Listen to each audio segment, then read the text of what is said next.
on your vast experience here to see if you agree. I thought today that because in many ways the law enforcement arm of the state of Minnesota is on trial in many ways, and we've seen the police chief come in, we've seen the most tenured officer come in and testify about how horrible it was, what Derek Chauvin did, throwing him under the bus.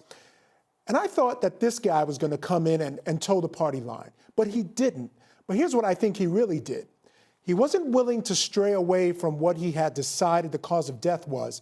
But what he did was he stuck to the party line in terms of, hey, I can't diagnose any of that stuff. You got to check in with this other guy or that other guy. And that other guy and this other guy already testified very clearly on behalf of the state and the way they wanted him to testify. And I kind of think that's what happened here. I'd love to get your opinion on that.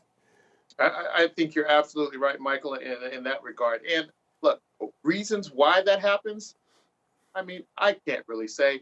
I do know that in most counties and jurisdictions, the coroner's office and the medical examiner's office are part of the sheriff's department, right? So they're all come in the same funding base. And as you said, in many regards, the law enforcement is on trial, right?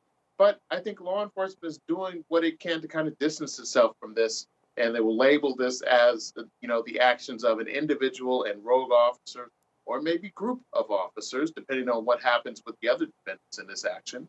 But I think that's what's happening. And, Baker is, playing as neutral as he can. Look, I'm going to say the facts that I saw, and I'm going to leave it there, and I'm going to let all the other stuff be talked about by somebody else. Don't make me the star. He doesn't want to be the star. That's what's clear. That's right. That's exactly